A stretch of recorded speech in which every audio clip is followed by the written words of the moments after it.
안녕하세요. 사연에 빠지다의 DJ 민영입니다. 오늘 사연자님은 이제 남은 건 밑바닥 인생뿐이다 싶어 모든 걸 다 내려놓으려던 때에 생각지도 못한 일이 벌어졌다는데요. 과연 어떤 사연인지 들어보시겠습니다. 오늘도 두 가지 사연이 준비되어 있으니 끝까지 함께 해주시고요. 그럼 오늘의 사연 바로 시작할게요. 안녕하세요. 저는 내일 모레면 50인 여자입니다.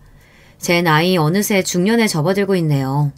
50년 가까이 사는 동안 사는 게 너무 힘들어서 비눗방울처럼 한순간에 사라지고 싶다는 생각도 많이 했습니다. 하지만 자식이 있으니 제 마음대로 그럴 수는 없었어요. 못난 부모라도 없는 것보다야 있는 게 자식들에게는 더 나을 것 같아서요. 저와 남편은 만남부터가 악연이었는지도 모르겠습니다.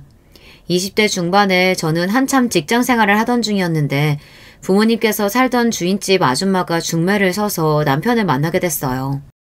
저야 아직 앞날이 창창한데 중매 같은 것까지 하면서 결혼하고 싶지는 않았습니다. 그런데 당시에 집안 형편이 좋지가 않았어요.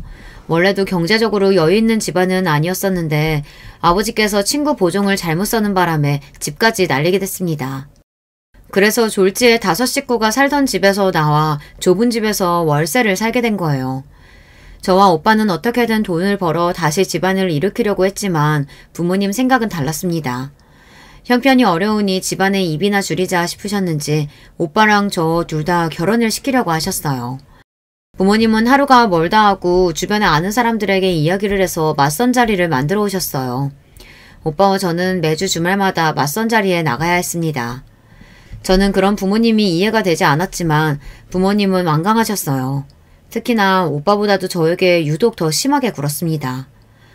여자 나이 26이면 시집가서 애를 하나 낳아도 나을 나이인데 언제까지 부모한테 얹혀서 살 거야?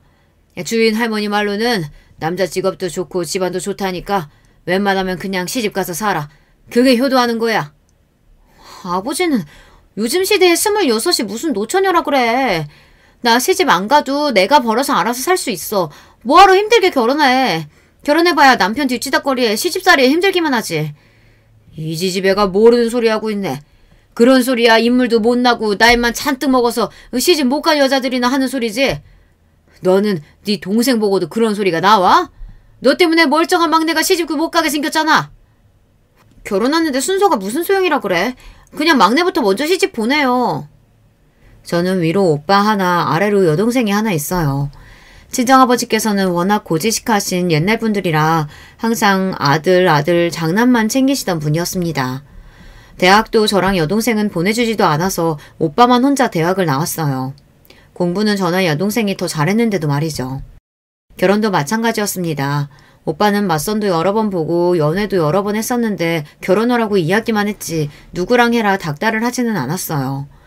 명색이 우리 집안 맏며느리인데 고민해서 골라야 한다고요. 아버지는 특히나 저를 시집을 못 보내서 안달이었어요. 제가 걸림돌이라고 생각하시는 것 같았습니다.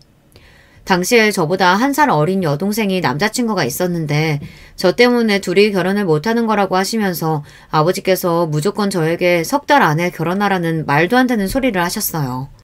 그래야 동생도 결혼시킨다고요.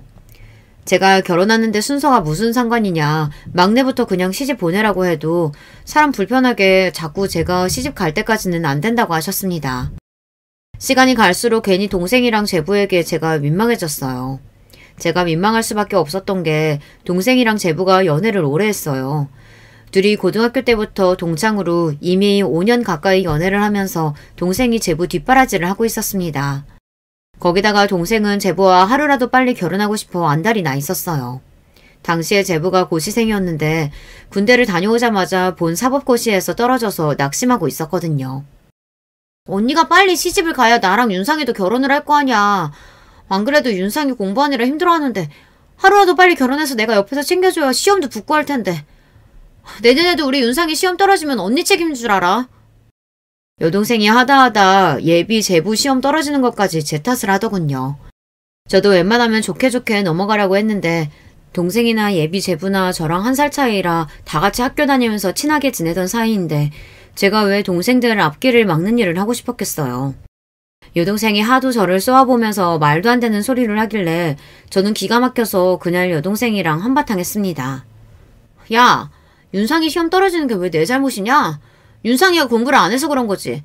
그리고 너 바보냐? 아버지 생각 아직도 모르겠어? 윤상이 시험 붙고 나서 너랑 결혼시키려고 괜히 아버지가 내핑계 대는 거잖아. 그랬습니다. 아버지께서 괜히 엄연히 순서가 있는 거다 하시면서 제가 먼저 시집을 가야 동생도 결혼시켜주겠다고 하기는 했지만 그게 다 아버지 작전이에요. 공부만 하는 고시생이랑 결혼해봐야 동생이 고생할 게 뻔한데 우리 형편에 아버지도 고시생 사위에게 딸을 시집 보내고 싶지는 않은 겁니다. 이왕이면 고시라도 패스하고 나서 결혼을 시키려고 하시는 거죠. 인생이라는 게 어떻게 될지 한치 앞을 모르는 거니까요. 암튼 이러다가 나랑 윤상이랑 결혼 못하게 되면 다 언니 탓인 줄 알아. 에휴, 매일 지지우보고 싸우면서 사귀네 만회하는 것들이 괜히 내 탓을 하고 있어. 어릴 때부터 사귀던 사이다 보니 여동생과 예비 제부는 매일 헤어지고 다시 사귀기를 반복했어요. 제가 보기엔 저러다 결혼은 아예 못할 수도 있겠다 싶을 정도로 자주 싸웠습니다. 거기다가 연애도 오래 했는데 자꾸만 결혼을 미루다 혹여나 중간에 헤어지게 될까봐 여동생은 걱정이 많았어요. 20대의 절반을 한 남자에게 바쳤는데 이대로 헤어지게 되면 다시는 연애도 못하게 될 것 같다고 했습니다. 저는 여동생의 생각이 바보 같다고 생각했지만 저에게는 이미 선택권이라는 게 없었습니다. 하나뿐인 동생이 저렇게까지 말하는데 언니로서 버텨봐야 뭐하겠어요. 거기다가 예비 제부가 사법시험에 합격하고 난 뒤에 갑자기 동생이랑 헤어지겠다고 해버리면 온 가족이 제 탓을 할 게 뻔한데 저는 그게 너무 무서웠습니다. 거기다가 어쩌면 저도 이번이 결혼할 수 있는 마지막 기회인지도 모르는데 진지하게 생각해봐야겠다 싶었어요. 그전에도 남자가 아예 없었던 건 아니었는데 남자를 만날 때마다 저의 조건들이 발목을 잡기는 했습니다. 몇 번 만나다 우리 집 사정 이야기를 하면 100이면 100 남자들이 서서히 멀어졌어요. 우리 집 형편이 힘들기는 하거든요. 생각해보면 그 남자들이 똑똑한 거예요. 저 같아도 우리 집 같은 집에 장가 오기 싫을 것 같아요. 아버지께서 가진 것도 없으면서 여기저기 오지랖을 부리다 집이 쫄딱 망해서 집 같지도 않은 집에서 5식구가 살았어요. 거기다가 돌아가시기 전까지는 할머니 할아버지까지 모시고 살았습니다. 제가 어릴 때부터 지켜본 아버지 식구들은 아버지가 장남이라고 다들 아버지에게 얹혀 살려고 했습니다. 정작 할머니 할아버지도 장남이라고 아버지에게 해준 것도 없는데 와중에 아버지는 본인이 장남이라고 이모 수술비에 사촌 오빠들 대학 등록금까지 내주느라 빚도 어마어마했습니다. 만나던 남자들이랑 좀 가까워졌다고 느꼈을 때 그런 이야기를 하면 다들 표정이 썩 좋지 않더라고요. 그럴만하죠. 제가 뭐 볼 게 있다고 그런 사정까지 감수하면서 결혼 생각을 하겠어요. 그러니 이번에 만나는 남자가 어쩌면 결혼할 수 있는 마지막 남자일지도 모른다고 생각할 만했죠. 물론 외모도 그렇고 나이도 저보다 너무 많아 마음에 들지 않았지만 제 사정상 그 남자가 제가 싫다고 하지 않으면 제가 마다할 자격이 없었습니다. 저는 고졸인데다가 직장도 변변치 않았는데 남자는 동사무소에서 일하고 집안도 좋다는데 제가 어떻게 마음에 안 든다는 소리를 할 수 있었겠어요. 더군다나 남편과 처음 만났을 때 남편이 저에게 했던 말이 있었는데요. 저는 그 말에 꽂히고 말았습니다. 제가 내년에 다른 지역으로 발령이 나서 고향을 떠나야 해요. 그래서 결혼식을 하게 되면 좀 서두르고 싶은데 어때요? 저는 항상 지긋지긋한 이 동네를 떠나고 싶었습니다. 평생 시골 동네에서 살면서 서로 수저가 몇 개 있는지까지 빤히 아는 이런 코딱지만한 동네를 벗어나고 싶었어요. 그런데 태어나 처음 보는 남자가 저에게 내년이면 본인이 다른 지역으로 발령나서 이 동네를 떠나야 하니 결혼을 좀 서두를 수 있냐입니다. 저도 그 순간 왜 그런 생각을 했는지 모르겠지만 남편이 마치 구세주처럼 보였습니다. 드디어 나를 이 거지 같은 동네에서 구해줄 백마탄 왕자님이 나타난 건가 싶을 정도로요. 젊은 시절에 저는 그 정도로 철이 없었습니다. 평생 그렇게 고생을 하고도 결혼이 뭔지도 제대로 모르고 무작정 도시로 나갈 생각만 하며 좋아했어요. 저는 결국은 남편과 결혼하기로 결심했습니다. 그런데 한 가지 걸리는 게 있었습니다. 남편과 결혼하겠다고 날짜까지 다 잡은 상태였는데 상견례 날 하마터면 제 입으로 결혼식을 안 하겠다고 할 뻔했어요. 세상도 참 좁지. 제가 고등학교 다닐 때 반에서 저를 무지하게 괴롭히던 나쁜 년이 하나 있었는데 글쎄 그 년이 남편 동생이더라고요. 그것도 하나밖에 없는 동생이요. 이름이 은영이라는 년인데 이 년이 이유도 없이 매일 저를 그냥 놀리고 괴롭혔어요. 그냥 제가 키가 작고 피부가 하얀 게 마음에 안 든다고요. 매일 말도 안 되는 핑계로 제 물건을 뺏고 친구들과 어울리지 못하게 했습니다. 상견례 자리에서 은영이 년을 만나고 나서 저는 진지하게 결혼을 고민했어요. 평생 잊히지 않은 상처를 준 년인데 그런 년이랑 어떻게 가족이 될 수 있을까 싶어서요. 더군다나 더 기가 막히는 건 은영이 그년의 태도였습니다. 학창시절 내내 지독하게 괴롭혔던 건 본인이면서 저를 보자마자 오히려 본인이 더 기막혀 했습니다. 와, 오빠 미쳤어? 쟤 고졸이야. 서울에서 대학까지 나온 오빠가 뭐가 아쉬워서 저런 별 볼 일 없는 애랑 결혼을 해. 어른들도 있는 자리에서 은영이 너는 저를 보자마자 삿대질을 하며 본인 오빠랑 안 어울린다고 소리를 쳤습니다. 순식간에 제 얼굴이 빨갛게 달아올랐어요. 여자가 대학 나와봐야 뭐해. 괜히 아닌 척이나 해서 남자 피곤하게 하지. 나는 그런 거 상관없으니까 괜한 소리 하지 말고 조용히 하고 있어. 남편은 제 편을 든다고 한 소리인지 모르겠지만 사실 저는 남편 말이 더 기분이 나빴습니다. 물론 남편이나 저나 둘이 연애를 한 사이도 아니고 소개로 만나서 결혼을 결정하긴 했지만 남편의 말투에서 왠지 전혀 애정이 느껴지질 않았어요. 우리 장난말이 맞다. 여자가 너무 많이 알아봐야 남편 피곤하게 하는 소리나 하지. 여자란 자고로 말수가 적고 얌전해야 데리고 살 맛이 있는 거야. 사돈 말이 맞습니다. 우리 집엔 딸년이 둘이라 아주 시끄러워서 정신 다 나와 죽겠어요. 우리 이서방 덕분에 하나 해치워서 얼마나 고마운지 모르겠습니다. 아버지는 무슨 그런 소리를 하세요? 어허, 어른들 말씀하시는데 네가 왜 끼어들어? 네 언니 시집가고 나면 바로 네 차례야. 알지? 바로 밑에 동생도 결혼할 사람이 있나 보네요. 아유, 사돈은 좋으시겠어요. 우리 집 딸은 연애도 통 못하고 선만 보면 매일 차이고 들어와서 걱정인데. 엄마는? 내가 언제 차이고 들어왔다 그래. 내가 다 별로나 알아서 차고 들어온 거야. 은영이녀는 여전했습니다. 주변에 어른이 있든 말든 자기 할 말은 싸가지 없이 툭툭 내뱉었어요. 사돈, 이거 보세요. 딸들은 이렇게 쓸데없는 소리만 해댄다니까요. 아유, 저거 하루라도 빨리 시집 보내야 하는데 걱정입니다. 사돈이 혹시 주변에 좋은 자리 있으면 좀 소개 좀 해주세요. 하하, 그럼요. 우리도 이제 다 한 가족인데 제가 주변에 한번 알아보겠습니다. 걱정하지 마세요. 양가 부모님들 분위기는 좋았지만 제 얼굴은 하얗게 질려 있었어요. 어른들은 도대체 뭐가 그렇게 재미있는지 약주를 하시면서 연신 깔깔 웃었습니다. 그 순간 저는 결혼하겠다고 결심한 게 과연 잘한 일인가 싶었어요. 더군다나 제 바로 맞은편에 앉아있던 은영이년이 자꾸만 제 얼굴을 보며 실실 웃는데 너무 재수 없더라고요. 지금 생각하면 그때라도 정신 차리고 결혼하지 말았어야 했는지도 모르겠습니다. 안 그래도 제대로 된 거라고는 없는 제 인생이 결혼과 동시에 더 꼬이기 시작했으니까요. 역시나 인간은 변하는 게 아니었습니다. 저와 남편이 결혼하고 나서도 은영이 그녀는 그대로였어요. 저를 아직도 그때 그 시절에 바보 같았던 고교 동창생으로 생각하는 것 같았죠.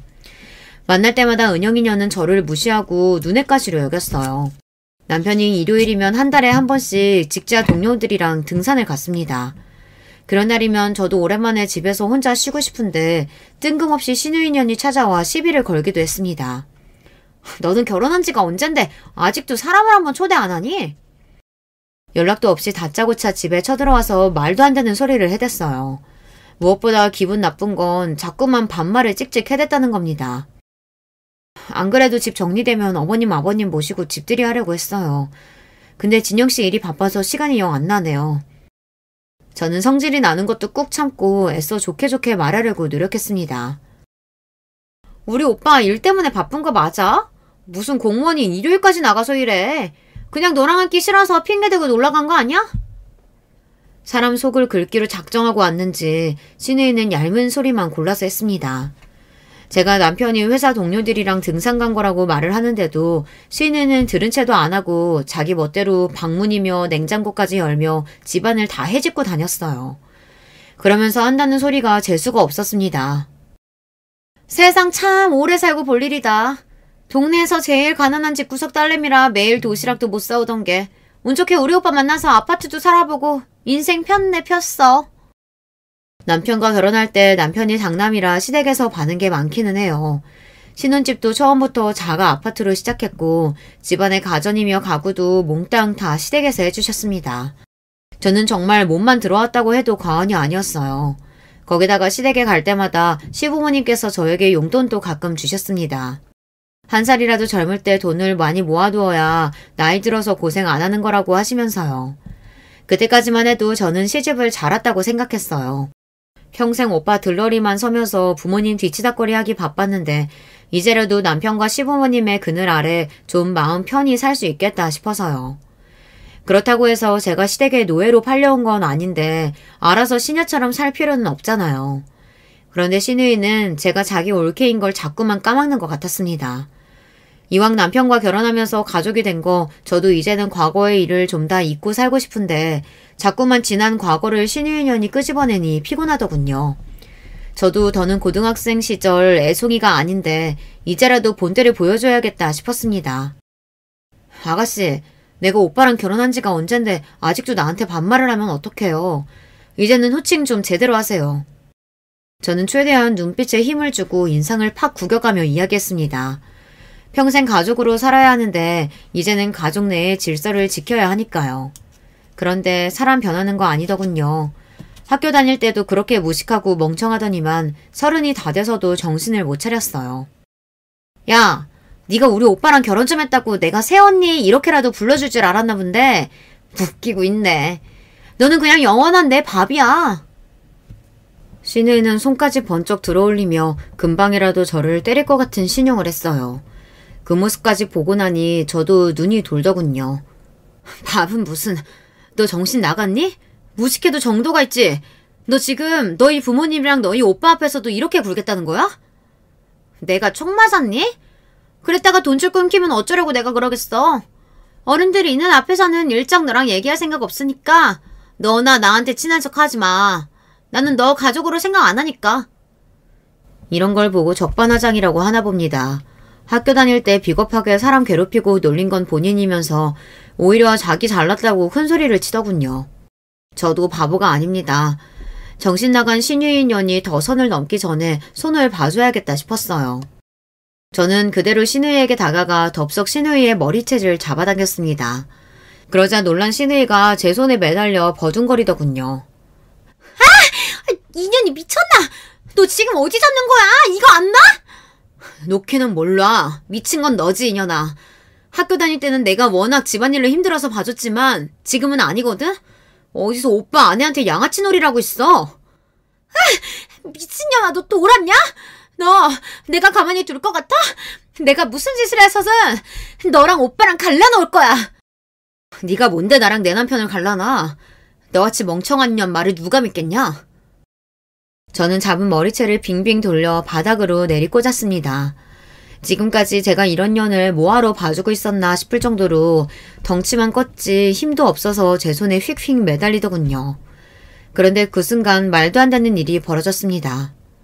지금 내 집에서 둘 다 뭐 하는 거야?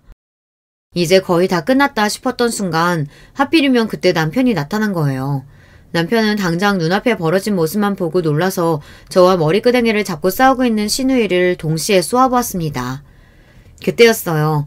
시누이는 이때다 싶었는지 눈물이 그렁그렁한 얼굴로 남편에게 달려들며 울먹였습니다. 오빠, 새언니가 글쎄 나더러 옛날에 있었던 일 오빠한테 이야기하면 가만히 안 둔다고 갑자기 내 머리채 잡고서 흔들었어. 시누이녀는 갑자기 저더러 새언니라고 부르면서까지 본인은 억울하다는 듯 울부짖었어요. 그게 무슨 소리야? 옛날 일? 무슨 일 말하는 건데? 시끄럽게 울지 말고 똑바로 이야기해봐. 남편은 시누이의 말에 인상을 팍 구기며 잔뜩 짜증 섞인 말투로 이야기했어요. 내가 다 지난 일이니까 이런 말까진 안 하려고 했는데 나랑 새언니랑 고등학생 동창인 거 알지? 사실은 그땐 새언니가 날 얼마나 괴롭혔는지 몰라. 나한테 맨날 돈 뺏고 놀리고 그랬다니까? 저는 기가 막혀서 순간 입이 절로 벌어졌습니다. 시누이년이 이 정도로 연기를 잘하는 줄 몰랐었는데 이제는 하다하다 거짓말까지 하더라고요. 저는 시누이의 모함에 너무 억울해서 말까지 버벅거렸습니다. 너 이은영 지금 무슨 소리 하는 거야? 내가 널 언제 괴롭혀? 괴롭혀도 네가 날 괴롭혔지. 너야말로 왜 그래? 그래서 내가 오빠한테는 절대 말 안 하겠다고 약속했잖아. 어렸을 때 해가지고 뭐 그렇게 찔려서 사람 집까지 불러서 이런 짓을 하니? 신우이는 제가 일부러 남편이 없을 때 본인을 집에 불러내 고등학생 때 일을 남편에게 이야기하면 가만히 안 두겠다고 했어요. 신우이는 제가 일부러 남편이 없을 때 본인을 집으로 불러내 고등학교 때 일을 남편에게 이야기하면 가만히 안 두겠다고 했다고 했어요. 그러고는 제가 다짜고짜 본인을 때렸다고 이야기했습니다. 저는 신우이의 만행에 어안이 벙벙한 상태였는데 그 와중에 더 황당한 건 남편이었습니다. 말도 안 되는 소리 하고 있어. 내가 이은영 네가 뻔히 어떻게 학교 생활했는지 다 아는데 네가 괴롭힘을 당했다고? 그게 말이 되냐? 그때까지만 해도 남편이 저를 믿어주는 줄 알았습니다. 그래서 다행이다 싶었어요. 그런데 저에게 다가온 남편이 차갑다 못해 냉정한 눈빛으로 저를 쏘아보더군요. 그러면서 하는 말이 기가 막혔습니다. 고분고분 말 잘 들어서 데려다 놨더니만 무식하게 뭐하는 짓이야? 난 여자가 구질구질한 건 참아도 무식하고 천박하게 구는 건 절대 못 참으니까 조심해. 남편은 제 이야기는 들어보지도 않고 자기 하고 싶은 말만 했어요. 저는 신우이도 신우이였지만 남편의 말에 더 화가 났습니다. 내가 은영이한테 한 짓은 나도 경솔했다고 생각해. 하지만 아무리 그래도 그렇지 당신 지금 나한테 구질구질하다고 그러는 거야? 당신 집구석 구질구질한 거 세상이 다 아는데 그럼 나만 모르는 줄 알았어? 아이, 등산 갔다 와서 피곤해 죽겠는데 귀찮게 하고 있어. 나는 씻어야겠으니까 그만하고 목욕물이나 받아. 은영이 너는 괜히 쓸데없는 짓 하고 돌아다니지 말고 당분간 우리 집에 오지 마. 어쩌다가 일이 이런 식으로 흘러가는지 모르겠습니다. 남편은 저와 신우이가 싸우는 꼴을 보고도 다 귀찮은 듯 방으로 들어가 버렸어요. 저는 뭐 저런 사람이 다 있나 싶었습니다. 남편이라면 어쩌다 이런 상황까지 벌어지게 된 건지 자세히 묻기라도 해야 하는 거 아닌가요? 학교 다닐 때 둘 사이에 문제가 있었다고 했는데 신경 쓰고 싶지 않다는 투였어요. 그제서야 확실해지더군요. 제가 예상했던 대로 남편은 애정과 상관없이 저와 결혼한 거였어요. 그냥 나이가 찼고 결혼할 여자가 필요했고 고분고분하고 말 잘 들을 것 같은 여자가 필요했던 겁니다. 그랬으니 저와 신우이의 관계도 전혀 관심이 없었던 거죠. 더군다나 지금까지 안 그런 척 하더니만 알게 모르게 저희 친정을 무시하고 있었던 거예요. 그때였어요. 바닥에 널브러져 있던 신우이가 갑자기 자리에서 벌떡 일어났습니다. 그러더니 저에게 한다는 소리가 기가 막혔어요. 그러면 그렇지. 저 얼음장 같은 인간이 내가 괴롭힌다겠다고 해도 눈 하나 깜빡할 리가 없지. 아휴, 너 잘 들어. 우리 오빠 하는 짓 너도 봤지? 앞으로 우리 오빠 같은 인간이랑 사는 게 너한테는 어차피 지옥일 거다. 신우이는 악담을 혼자 질러놓고는 그대로 돌아갔어요. 저는 전생에 도대체 무슨 죄를 지었을까? 무슨 죄를 지었길래 평생 이런 인간들과 만나서 팔자가 자꾸만 뒤틀리는지 모르겠습니다. 그런데 살다 보니 신우이가 한 소리가 무슨 소리인지 알 것 같았어요. 남편은 제가 생각했던 것보다 훨씬 더 문제가 많은 사람이었습니다. 그 전까지는 남편이 차갑고 무뚝뚝하지만 착실하고 성실한 사람인 줄 알았어요. 저도 남편이 미치게 좋아서 한 결혼은 아니었지만 그래도 남들처럼 자식 낳고 살다 보면 자연스레 가족이 되는 거겠지 싶었거든요. 남편이 다른 건 몰라도 옆에서 봤을 때 직장 생활도 잘하고 직장 사람들하고도 잘 지낸 줄 알고 있었어요. 그런데 살다 보니 사람이 겉으로 보이는 모습이 전부가 아니더군요. 남편은 굉장히 이중적인 사람이었습니다. 제가 둘째를 낳은 지 얼마 되지 않았을 때예요. 그날도 어김없이 집에서 아이들이랑 지지고 볶고 있었는데 낮에 남편 회사 사람들이 집으로 찾아왔어요. 감사팀에서 나왔다는데 남편 컴퓨터와 은행 사용 내역을 확인해야 한다고 하더라고요. 저는 놀라서 곧바로 남편에게 전화를 걸었습니다. 그러자 남편이 언성을 높이며 오히려 저에게 화를 내더군요. 모르는 사람들한테 문을 열어주면 어떡해? 내가 지금 당장 집으로 갈 테니까 컴퓨터 확인 못하게 하고 그 인간을 잡고 있어. 남자들만 5명이 넘게 왔는데 내가 이 사람들을 어떻게 말려. 벌써 당신 컴퓨터 코드 뽑고 난리 났어. 이 사람들 도대체 누구야? 남편이 평소에도 화가 나면 저나 애들 앞에서 버럭버럭 하긴 했지만 그날은 더 화가 나서 언성을 마구 높였어요. 저는 남편의 격앙된 목소리에 이게 보통 일이 아니기는 하는구나 싶었습니다. 저는 순간 겁이 덜컥 났습니다. 그런데 보통 일이 아니기는 아니었어요. 그 일로 남편은 직장을 잃었습니다. 동사무소에서만 일하다가 작년에 구청으로 옮기면서 어깨가 으쓱해져서 다니더니만 결국은 대형 사고를 쳐서 잘렸어요. 알고 보니 이 인간이 동무원이랍시고 일하면서 이래저래 뇌물을 받았나 보더라고요. 남편이 근무하는 부서가 재건축 관련해서 시청에서도 중요한 부서였는데 같이 일하는 직원들이랑 작당하고 건설사 영업하는 사람들한테 돈이랑 접대를 받았나 보더라고요. 그게 걸려서 집에 감사실 직원들까지 온 겁니다. 그 일로 남편은 시청에서 잘리고 졸지에 백수가 됐습니다. 아무리 돈이 좋아도 그렇지 겁도 없이 어떻게 그런 짓을 해. 생각해놓은 건 있는 거야? 앞으로 우리 어떡해. 애 키운다고 저도 회사를 그만둔 상태인데 남편까지 시청을 잘렸으니 앞으로 우리 네 식구 어떻게 먹고 살아야 하는 건가 앞이 까마득했습니다. 그런데 남편은 본인이 잘못해서 벌어진 일인데도 뻔뻔하기까지 했어요. 내가 주변에 아는 사람이 얼마나 많은데 먹고 살 걱정을 해. 걱정하지 마. 지금이라도 당장 자기네 회사 들어오라고 도와달라는 사람들 많아. 남편은 철통밥이라는 공무원까지 잘려놓고 뭐가 그렇게 잘났는지 본인이 다 알아서 하겠다고 큰 소리를 쳤어요. 그때까지만 해도 저는 남편이 정말 다 알아서 할 거라고 기대했습니다. 그런데 아니더군요. 남편은 말만 번지르르하게 할 뿐 실속이라고는 없었어요. 물론 남편이 아무것도 안 하고 손을 놓고 있었던 건 아니에요. 시청에서 같이 잘린 동료들과 사업을 하겠다고 시부모님께 손을 벌려 도움을 받아 몇 달 바쁘게 다니더니만 결국은 그 동료들하고도 사이가 틀어져서 괜히 돈만 날리고 사업은 시작도 못했어요. 도대체 뭘 하고 다니는지 뭐가 허가가 나네 안 나네 함께 동업하기로 한 동료들이랑 매일 싸우는 것 같더라고요. 그뿐만이 아닙니다. 장사의 장자도 모르면서 시부모님을 설득해 고깃집을 하겠다고 또 몇 달을 정신없이 다녔어요. 그동안 저는 모아둔 돈도 생활비로 다 써버려서 혼자 끙끙 앓고 있었습니다. 언제부턴가 남편이 생활비를 아예 주지를 않았거든요. 저는 버티다 더는 안 될 것 같아 남편에게 생활비가 없다고 애 기저귀 살 돈도 없다고 말했습니다. 그러자 남편 표정이 확 변하더군요. 인상을 구기면서 저를 노려봤어요. 내가 놀아? 한다고 하는데 사정이 안 좋은 걸 어떡하라 그래. 나도 돈이라고는 담배 살 돈밖에 없으니까 그 정도는 당신이 알아서 좀 해. 집에서 아무것도 안 하고 놀고 있으면서 어디서 기저귀 타령이야. 혼자 애 둘을 하루 종일 붙어서 보는데 남편은 저에게 집에서 놀고 먹는 사람 취급을 했어요. 매일 밖에 나가서 본인 볼일 본다고 집에는 일절 신경도 안 쓰면서 돈까지 안 주니 저로서는 답이 없었습니다. 그때 저를 도와준 사람이 바로 여동생이에요. 여동생은 제가 결혼하고 얼마 뒤 바로 당시 만나던 남자친구와 결혼을 했어요. 제부는 결혼한 해에 사법고시를 통과해 현재 검사로 있습니다. 결혼할 때에는 주변에서 다들 저에게 시집 잘 간 거라고 했는데 막상 살아보니 저보다 동생이 시집을 가도 훨씬 더 잘 간 거더라고요. 동생을 보면서 느낀 게 결혼은 무조건 연애에서 하는 게 맞는구나 싶어요. 둘이 함께 연애하면서 좋은 일 나쁜 일 같이 겪다 보니 결혼해서 살면서도 웬만한 힘든 일에 흔들리지 않고 서로 의지하면서 잘 살더라고요. 최근에 제부가 지방법원에 발령이 나서 동생이 혼자 있어요. 그러다 보니 저랑 자주 만납니다.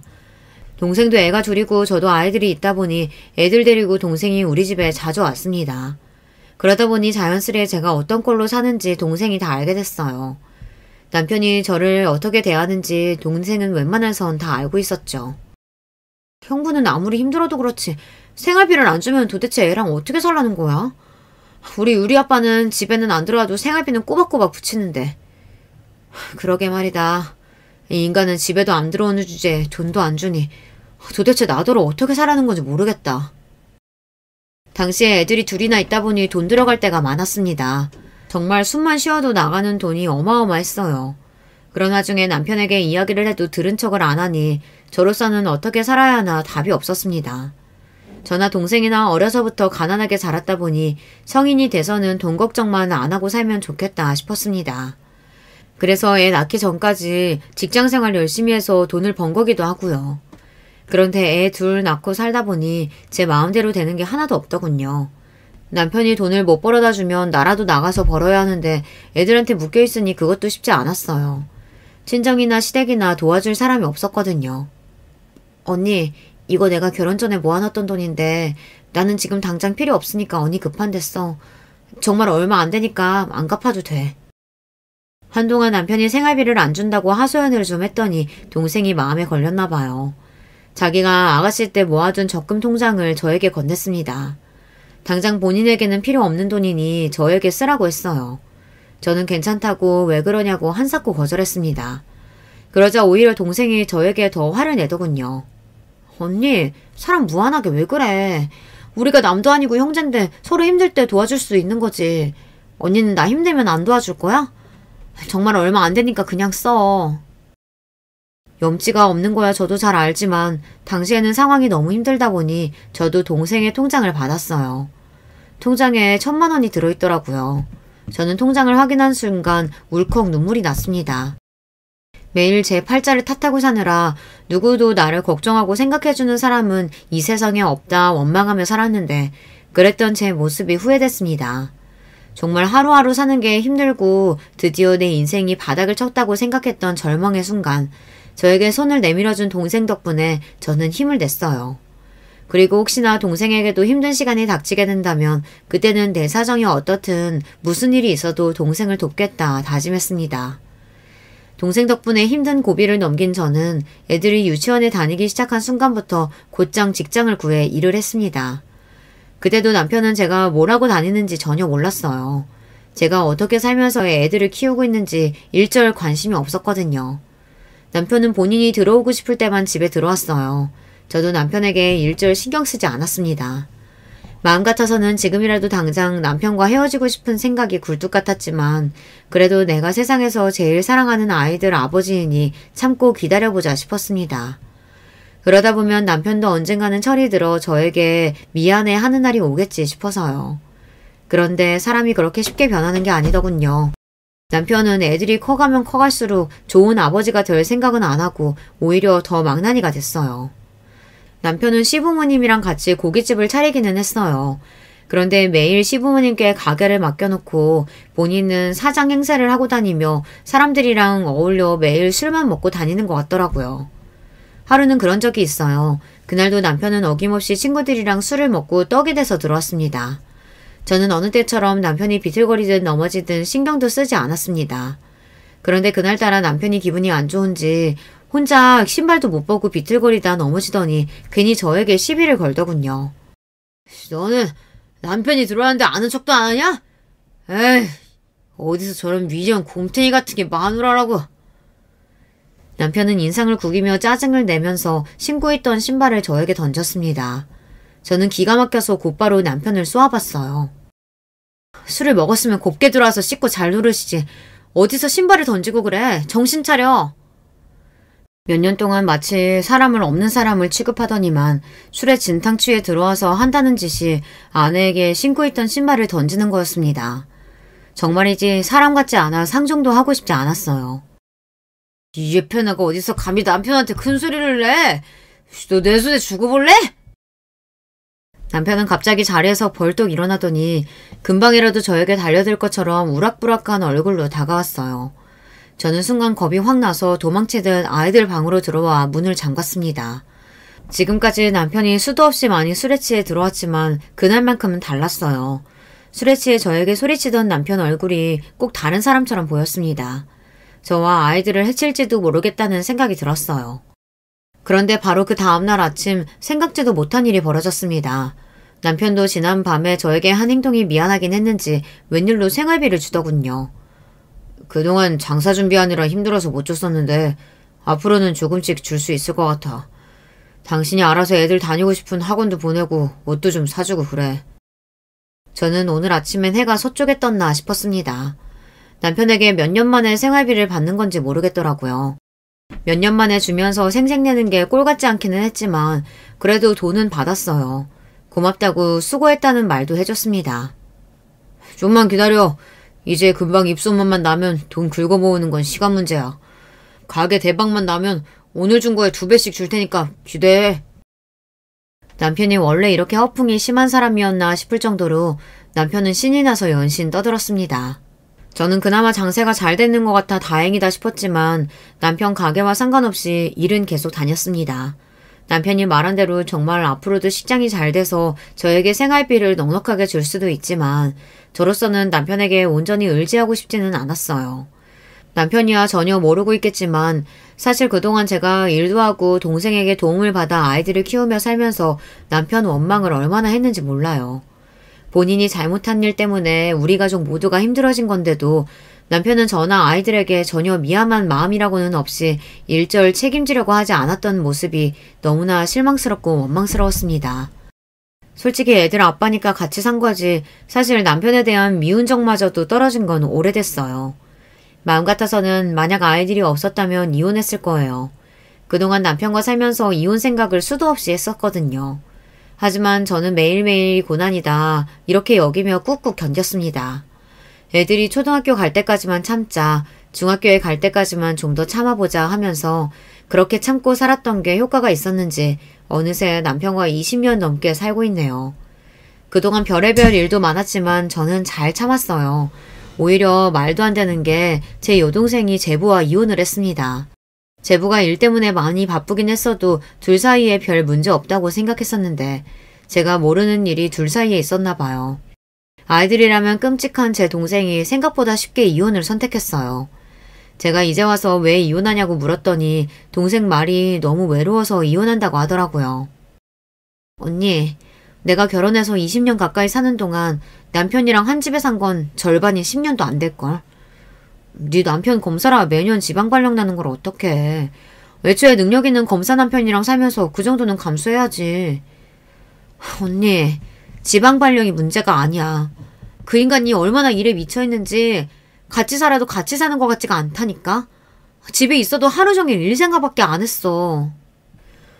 동생 앞에서 이런 말까지는 안 했지만 사실 저는 여동생이 제부 때문에 너무 외롭고 힘들다는 말하는데 오히려 그런 여동생이 부러웠습니다.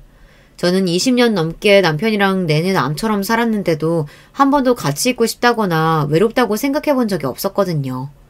정작 부부로서 애정이 없는 우리 부부가 이혼을 하는 게 맞는데 어쩌다 동생네 부부가 먼저 이혼을 했는지 모르겠어요. 동생이 이혼하고 많이 힘들 때 제가 옆에 좀 있어줬어야 했는데 저도 일하면서 애들 키우느라 정신이 없었어요. 그래서 마음만 앞섰지 동성한테 연락도 자주 못했습니다. 그러던 중 일이 좀 있었어요.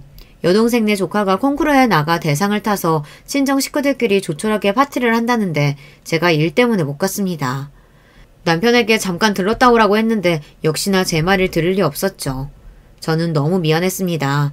안 그래도 동생이 이혼하고 직장을 구하러 다니느라 혼자 고생하는 걸 뻔히 다 아는데 제가 도움이 전혀 되지 못한 것 같아 너무 미안했어요.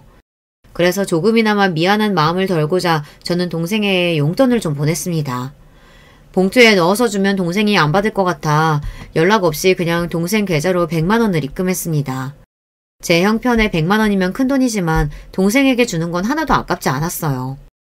지금까지 동생이 저에게 해준 것에 비하면 그까지 100만 원은 아무것도 아니에요. 제가 힘들 때 옆에서 제일 많이 위로하고 도와준 게 바로 동생이었으니까요. 그런데 그날 저녁 일이 벌어졌습니다. 그날도 역시나 남편은 어디서 또 술을 마시고 왔는지 술에 잔뜩 취해서 집에 돌아왔어요. 그러더니 다짜고짜 저를 불렀습니다. 야! 야! 이 도둑년 어딨어? 저는 순간 이 남자가 이제는 아예 정신줄을 다 놓아버렸나 싶었습니다. 애들이 둘 다 자고 있었기에 망정이지 애들이 들었으면 큰일 날 뻔했어요.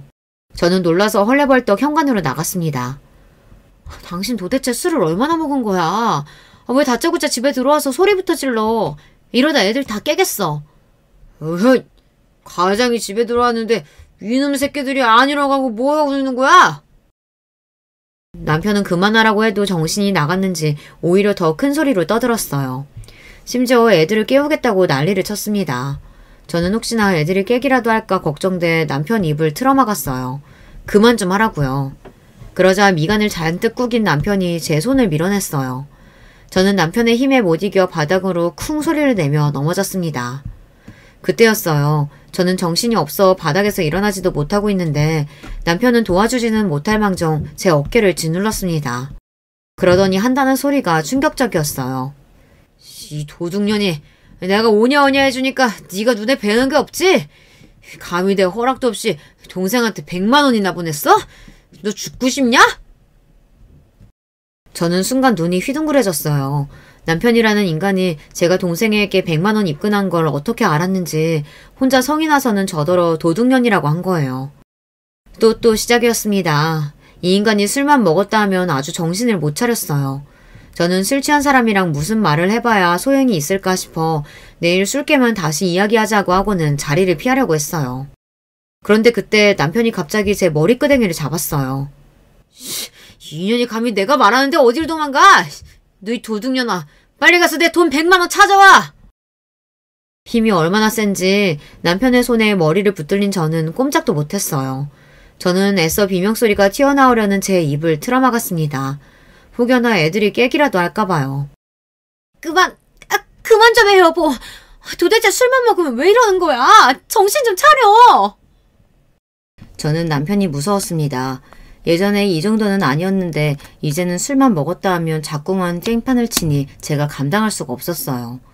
저는 애써 남편을 달래서 방까지 끌고 가 재웠습니다. 그날 밤 혼자 얼마나 울었는지 몰라요. 지금까지 남편과 살면서 남편에게 사랑받지 못하고 금전적으로 지원받지 못했던 건 그래도 견딜만 했습니다. 어쩌면 그건 남편의 의지만으로 할 수 없는 일이었을지도 모르니까요. 하지만 아무리 술에 취했다고 해도 저를 함부로 대하는 건 용납할 수가 없었습니다. 저는 그날 밤 결심했어요. 애들을 걱정한다는 핑계로 더는 참아주지 않겠다. 그리고 남편과 이혼하겠다고요. 다음날 아침 저는 남편이 일어나길 기다렸습니다. 그리고 전날 숙취로 머리가 깨질 것 같다며 물 좀 가져다 달라 외치는 남편에게 친절하게 꿀물을 가져다 줬습니다. 그리고 저는 저의 결심을 남편에게 이야기했어요. 내 말 잘 들어. 나 당신이랑 이혼할 거야. 그러니까 이혼하게 되면 재산 분할이랑 아이들 문제는 어떡할 건지 생각해도. 제 말에 놀란 남편은 입에 물고 있던 꿀물을 뱉었습니다. 그러더니 저에게 갑자기 무슨 소리냐고 황당하다는 식으로 이야기하더군요. 내가 어제 술 좀 늦게까지 먹고 왔다고 이러는 거야? 아, 우리가 신혼도 아니고 그깟일 가지고 이혼은 무슨 이혼이야. 그깟일 아니야. 당신 어제 나 밀치고 머리끄댕이까지 잡았어. 내가 아무리 이야기해도 기억 안 나는 척 하겠지만 진짜야. 난 당신한테 이런 취급 받으면서 절대 못 살아. 남편은 제 말에도 심각성을 전혀 느끼지 못했습니다. 오히려 제 말에 시시덕거리며 웃었어요. 아, 머리도 아프고 바빠 죽겠는데 아침부터 옆에 내가 쉰소리라고 있어. 쓸데없는 소리 하지 말고 출근하게 밥이나 차려. 남편은 그런 인간이었습니다. 항상 제 생각이나 감정보다 본인의 생각과 감정만이 중요한 사람이었죠. 저는 더 이야기할 거 없겠다 싶었습니다. 그리고 그날 오후 동생에게 연락했어요. 저보다 먼저 이혼을 해본 동생에게 조언을 구하려고요. 그런데 연락을 했다가 신기한 이야기를 들었습니다. 동생이 민망해하면서 이야기를 하는데 글쎄 제부랑 다시 합치기로 했다네요. 저는 제 일은 새까맣게 까먹을 정도로 너무 좋았습니다. 그럼 그렇지. 이혼이야 해도 내가 해야지. 너희가 왜 하니? 너무 잘 생각했다. 잘했어 정말. 그만해 언니. 나도 민망해 죽겠어. 근데 언니 말은 또 뭐야? 언니가 이혼하긴 왜 이혼을 해?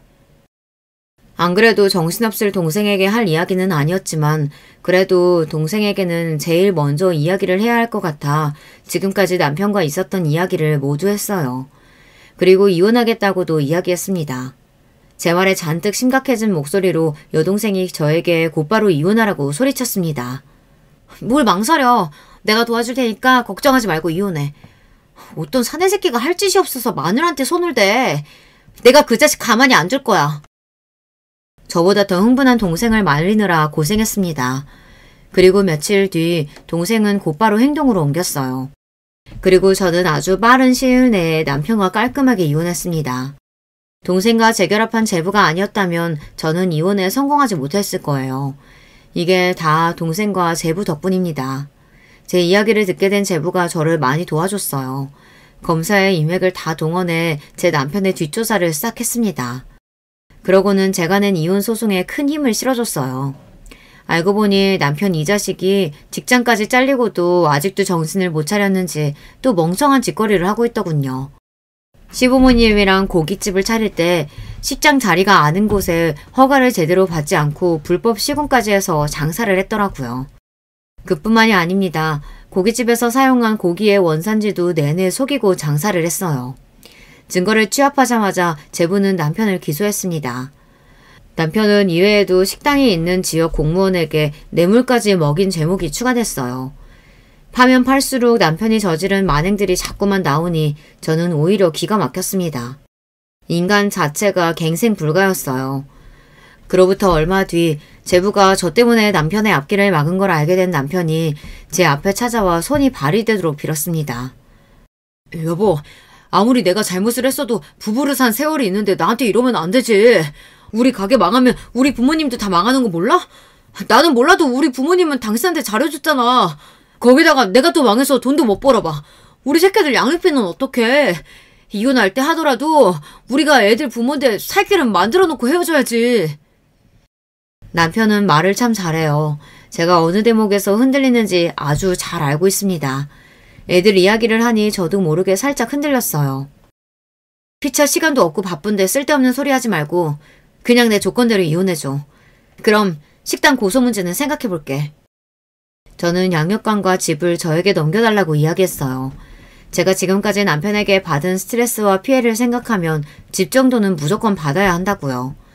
남편은 집 이야기에 또 한 번 버럭하려고 하다가 간신히 참더군요. 그러더니 알겠다고 식당 일만 잘 해결해주면 제가 원하는 대로 이혼해주겠다고 했어요. 그렇게 저는 동생과 제부 덕분에 이혼했습니다. 양육권과 집도 넘겨받았어요. 하지만 아직 남편 식당 관련 소송은 진행 중입니다. 남편은 저에게 매일 찾아오고 연락해요. 약속대로 잘 진행되도록 제부에게 이야기해달라고요. 내가 검사도 아닌데 그걸 내 맘대로 어떻게 해. 당신 대한민국 검사를 도대체 어떻게 생각하는 거야? 제 말에 남편은 난리를 쳤지만 저는 그대로 연락을 끊어버렸습니다. 그리고 남편과 살던 집도 팔고 여동생네 근처로 이사를 했어요. 물론 남편 식당 소송이 앞으로 어떻게 될지 모르겠어요. 저도 시부모님을 생각하면 마음이 쓰이지만 남편이 잘못한 일이니 당연히 죗값을 치러야 한다고 생각해요. 저와 아이들은 이혼 후에도 여전히 잘 지내고 있습니다. 여동생네 조카들과 나이대가 비슷하다 보니 가까이 살면서 서로 친형제처럼 사이좋게 잘 지내고 있어요. 저와 여동생처럼 말이죠. 여동생도 제부와 재결합하더니만 둘 사이가 더 좋아져서 아주 인꼬가 따로 없습니다. 저도 남편과 헤어진 후에는 마음 졸이며 살 일이 없어서 한결 마음이 가벼워졌어요. 앞으로 또 우리 가족에게 어떤 일이 생길지는 모르지만 앞으로는 항상 좋은 일만 생길 거라고 여러분들께서 응원하는 댓글 많이 달아주세요. 저도 항상 여러분께 즐거운 일만 가득하시라고 기도하겠습니다. 지금까지 저의 이야기 끝까지 들어주셔서 감사합니다. 여러분, 두 번째 사연 시작하기 전에 좋아요, 구독 꼭 눌러주실 거죠? 그럼 두 번째 사연 바로 시작합니다. 저는 결혼 5년차가 되어가는 평범한 아줌마입니다. 제 시부모님은 모두 좋으신 분들이시고 남편과 도련님도 좋은 사람인데 유독 시누이만 못났어요. 그런데 최근에 새로 들어온 동서 덕분에 그런 시누이 인생이 막장으로 치닫고 있어 그 일을 이야기하고 싶어 이렇게 글을 씁니다. 저와 남편은 딸이 생겨 결혼하게 된 케이스입니다. 남편이 30살이 되면서 결혼 이야기가 나왔었죠. 저와 남편은 3살 차이가 나는데 아무래도 각자 사회생활을 시작한 지 얼마 되지 않아서 돈을 더 모아 3년 뒤쯤 제가 30살이 되는 해에 하자는 얘기가 나왔었어요. 그렇게 한참 재밌게 연애를 하고 있었는데 어느 날 몸이 좋지 않던 제가 남편과 함께 간 병원에서 임신 사실을 알게 됐죠. 임신 소식을 듣고 병원에 나와서 남편과 얘기를 했고 어차피 결혼 생각도 있었으니 이왕 이렇게 된 거 결혼하자라는 남편의 말에 동의했습니다. 저희는 그렇게 배가 불러오기 전에 얼른 결혼식을 올렸습니다. 그런 저희를 보고 시부모님은 아들이 잘못해서 다른 집 귀한 따님을 임신시켰으니 본인들 죄가 크다며 가지고 계시던 땅을 조금 정리하셔서 저희 신혼집을 마련해 주셨어요. 그것도 제 명의로 말이에요. 처음엔 안 받으려고 했지만 자식 잘못 키운 값이라고 받아달라는 시부모님의 말에 감사히 받았죠. 저희 부모님도 처음엔 그러실 필요 없다고 했지만 집을 해주시니 결국 남편 차도 바꿔주시고 가구도 마련해 주셨습니다. 그렇게 번갯불에 콩 볶듯 결혼을 했죠.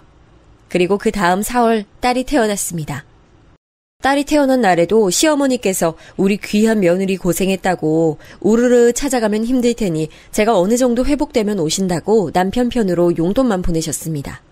이렇게 좋은 시부모님을 뒀는데 뭐가 문제냐고 궁금해하시는 분들 계시겠지만 앞에서 말했다시피 이 이야기는 제 시누이와 관련된 얘기입니다. 시누이는 남편과 쌍둥이예요. 시어머니 말로는 시누이가 2분 정도 일찍 태어나서 어릴 때부터 남편에겐 누나라고 부르게 했다더군요.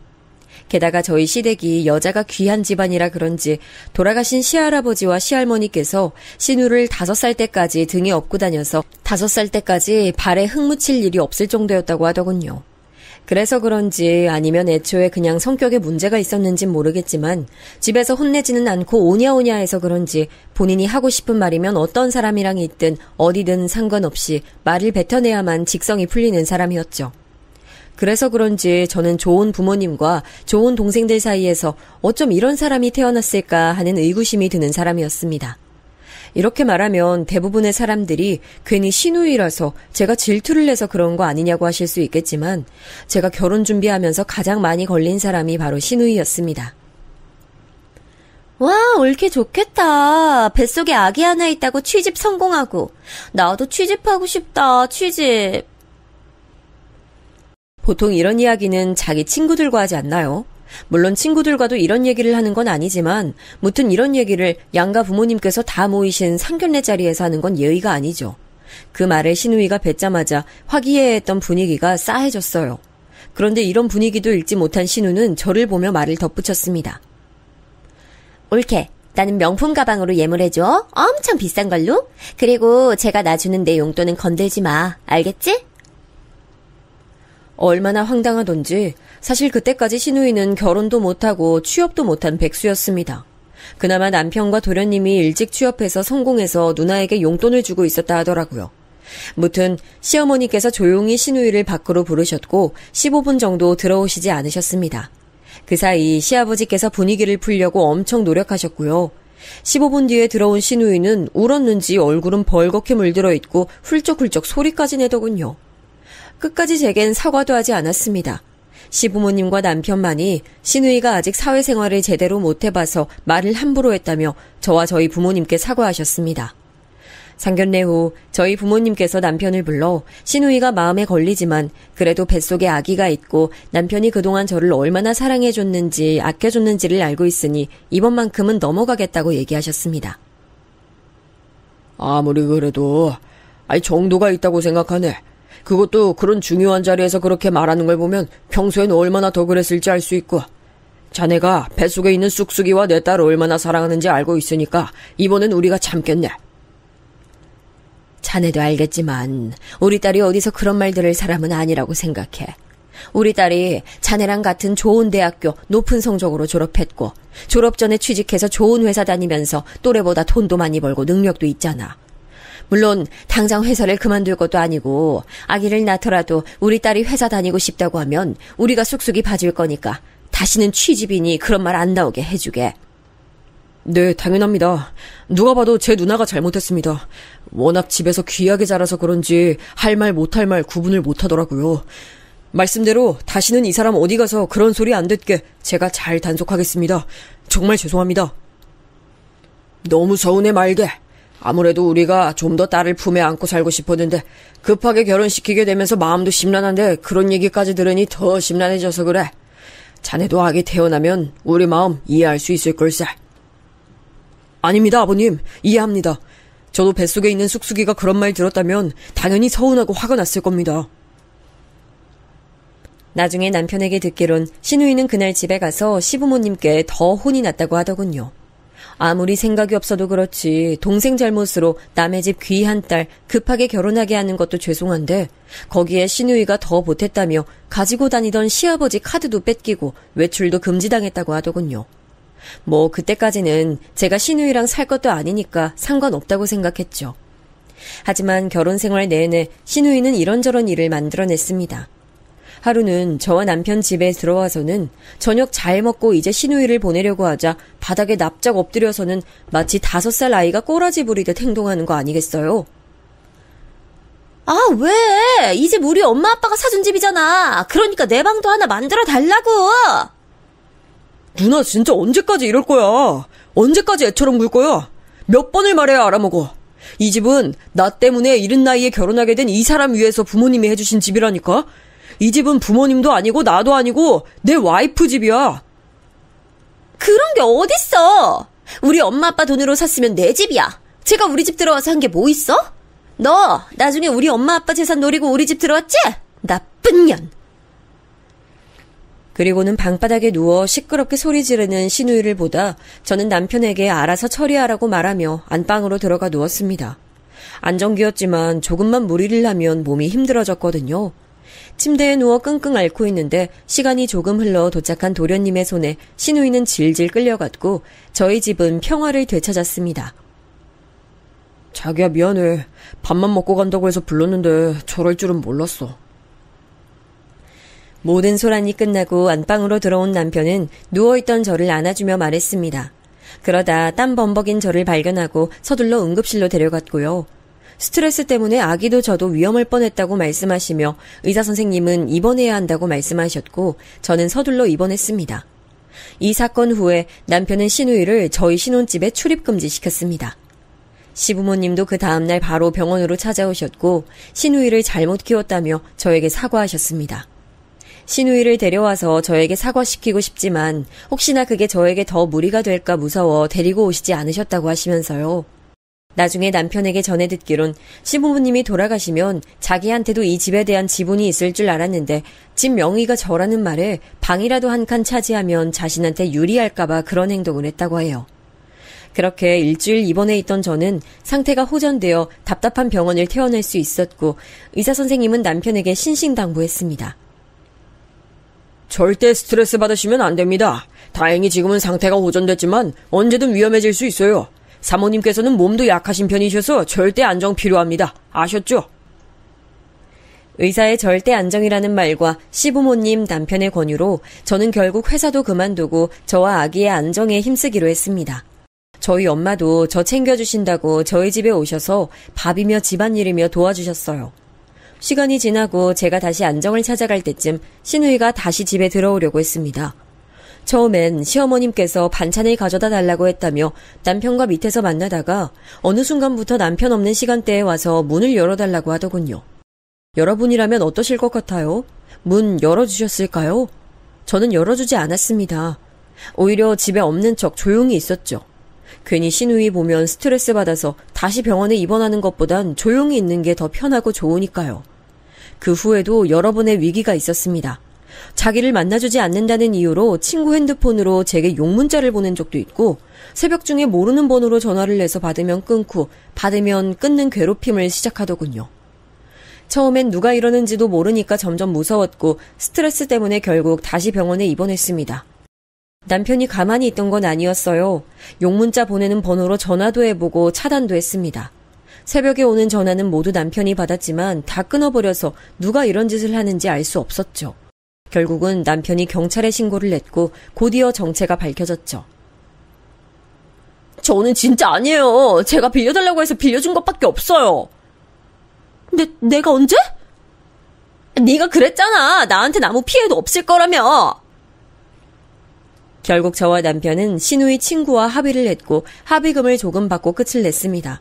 그리고 시누이는 그날 시부모님에게 끌려와 병실에 있던 제게 무릎을 꿇게 됐습니다. 난 잘못 없어. 아빠가 올케한테 사과 안 하면 카드 안 준다고 해서 사과하려고 찾아갔는데 계속 없는 척하고 나 무시하잖아. 어쩜 사람이 저렇게 당당하게 헛소리를 할 수 있는 건지 제가 왜 자기를 무시하는지 이유도 모르는 사람처럼 구는 시누이를 보며 저는 가지고 있던 모든 정이 떨어졌습니다. 시부모님도 더 이상 하실 말씀이 없는지 허망한 표정으로 시누이를 바라보시고 남편만 얼굴이 벌겋게 변해서는 씩씩거리더군요. 당장이라도 시누이를 끌고 가서 한 대 쥐어받고 싶어하는 표정이었습니다. 저는 시누이처럼 소리를 지르는 게 아니라 차분한 목소리로 말했습니다.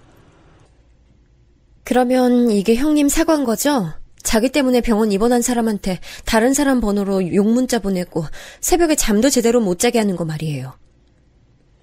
그건 다 올케 잘못이지. 올케가 뱃속 아기 핑계대면서 나랑 동생들 사이 이간질시키고 엄마랑 아빠랑 내 사이도 이간질시킨 거잖아. 뭐? 아니, 그게 무슨 헛소리야. 내 와이프가 언제 그랬어? 내 가정이 생겼으니까 거기에 충실한 게 당연한 거지. 그게 무슨 이간질이야. 아니, 누나야말로 이간질 하지 마. 봐봐. 지금도 그러잖아. 임신한 게 무슨 대수라고 저렇게 상전 취급해? 내가 왜 저런 애 때문에 카드도 뺏기고 여기서 이렇게 무릎 꿇고 있어야 되냐고. 병실 떠나가라 고래고래 소리를 지르는 신우이에 열이 확 오르는 게 느껴졌습니다. 그 순간 숨이 턱턱 막히더군요. 숨을 쉬려고 하는데도 쉬어지지 않았습니다. 그 다음부턴 기억이 나지 않지만 남편 말론 정말 위험했다고 했습니다. 과호흡이 와서 그대로 기절했고 의사랑 간호사랑 달려와선 남편에게 이런저런 동의서에 사인을 하게 했다고 하더군요. 다행히 기적적으로 저와 아기 모두 무사했고 아기와 제가 잘못될 뻔해서야 신우이는 조금 조용해졌습니다. 그때 뱃속에 있던 저희 딸은 벌써 5살이 됐습니다. 딸이 태어난 뒤로 시부모님의 사랑을 가득 받아서 그런지 신우이는 저희 딸도 괴롭히더군요.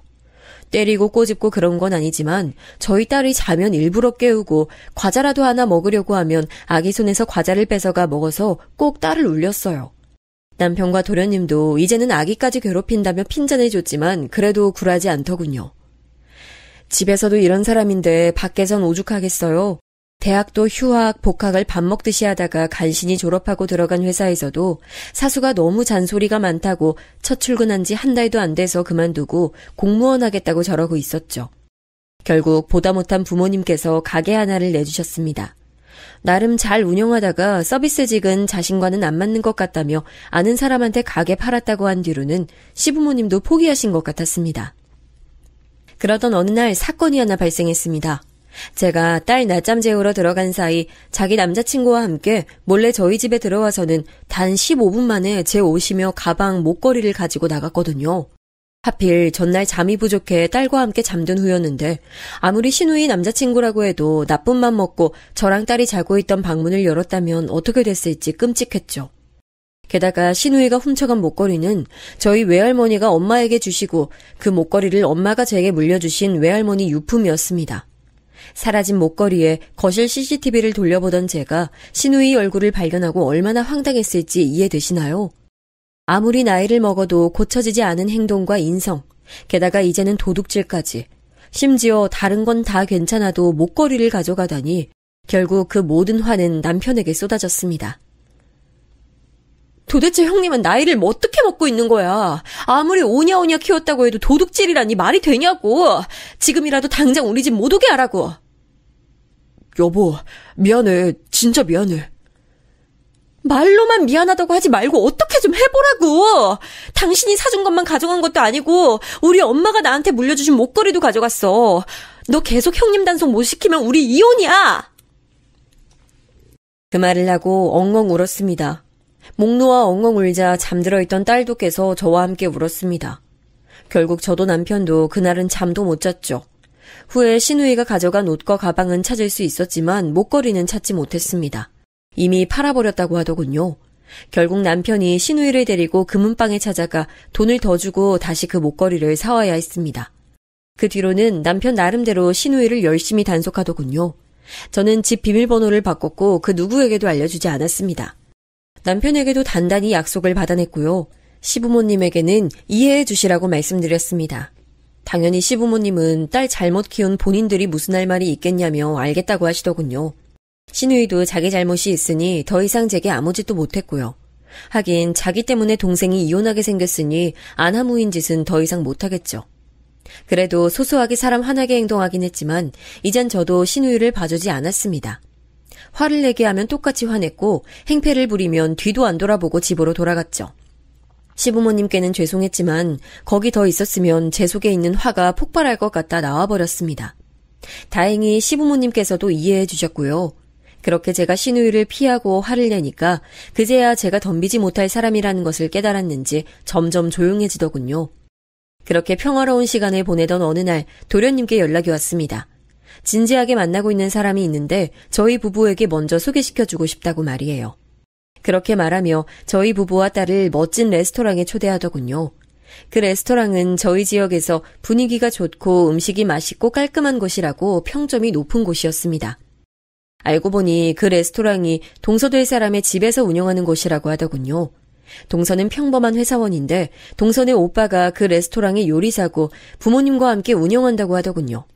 무튼 그곳에 동서가 저희 딸도 보고 싶다고 초대해줘서 딸도 함께 갔습니다. 그곳에서 만난 동서는 정말 누가 봐도 예쁜 사람이었습니다.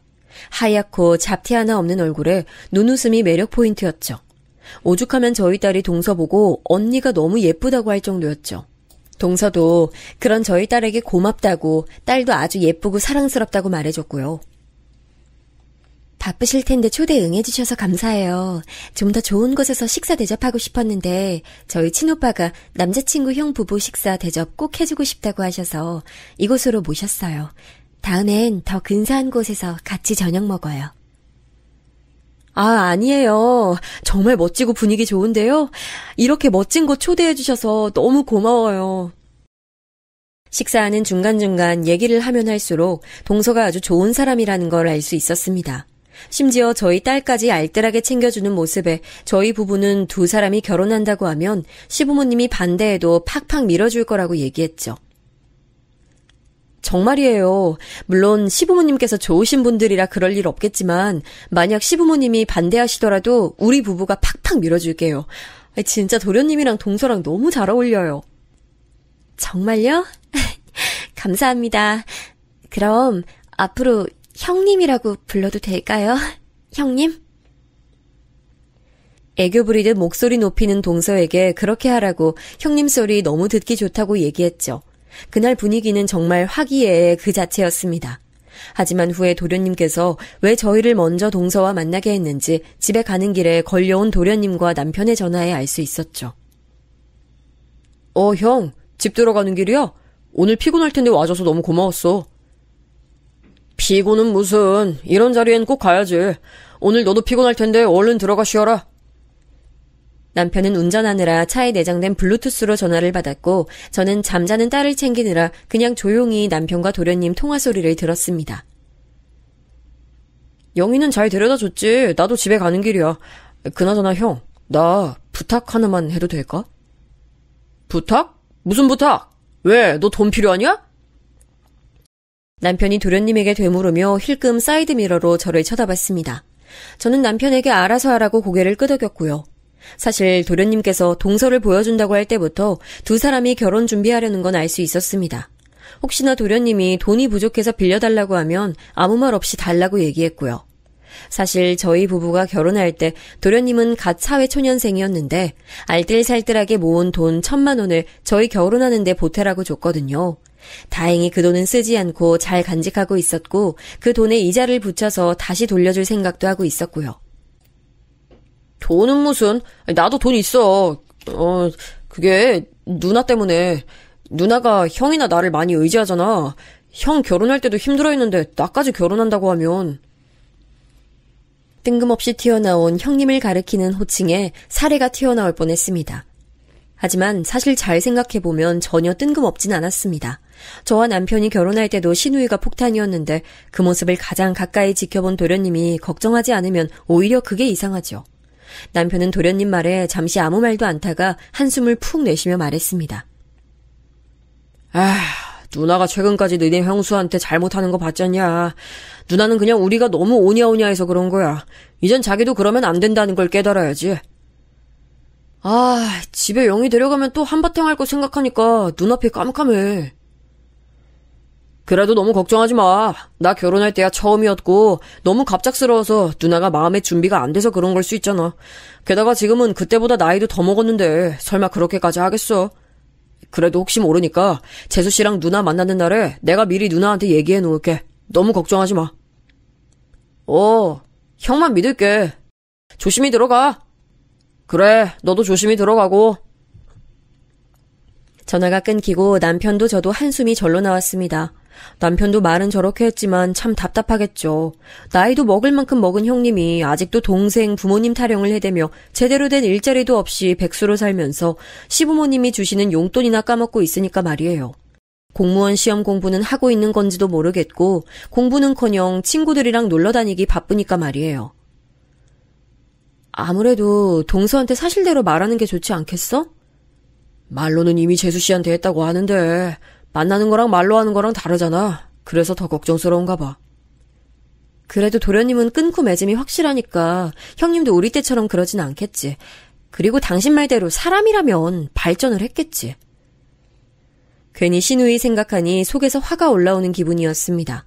말도 곱게 나가지 않았지만 남편은 아무 말도 하지 않았고요. 지금도 딸과 제가 잘못될 뻔했던 것과 엄마가 물려주셨던 목걸이 팔아먹은 짓을 생각하면 상종하기 싫어요. 그래도 재수씨 만나기 전엔 경고는 해둬야지. 언제까지 우리가 곁에서 계속 챙겨줄 수는 없는 노릇이니까. 저는 남편 알아서 하라고 고개를 끄덕여주고는 이 일은 잊어버리고 있었습니다. 그리고 나서 후에 남편에게 듣기론 남편은 정말 동서와 시부모님, 시누이가 만나기 전에 경고를 했다고 해요. 나이도 먹을 만큼 먹었으니 설마 저희 부부에게 했던 것처럼 버르장머리 없이 굴지는 않겠지 하고요. 누누이 경고하지만 우리 와이프들한테 다시는 그러면 안 돼. 알았어? 알았어. 아주 귀에 딱지가 않겠어. 그만해, 그만. 괜히 재수씨 앞에서 그런 식으로 행동하지 말고 이번에도 우리 부부에게 했던 대로 하면 부모님도 지원 다 끊어버린다고 하셨으니까 절대 그러지 마.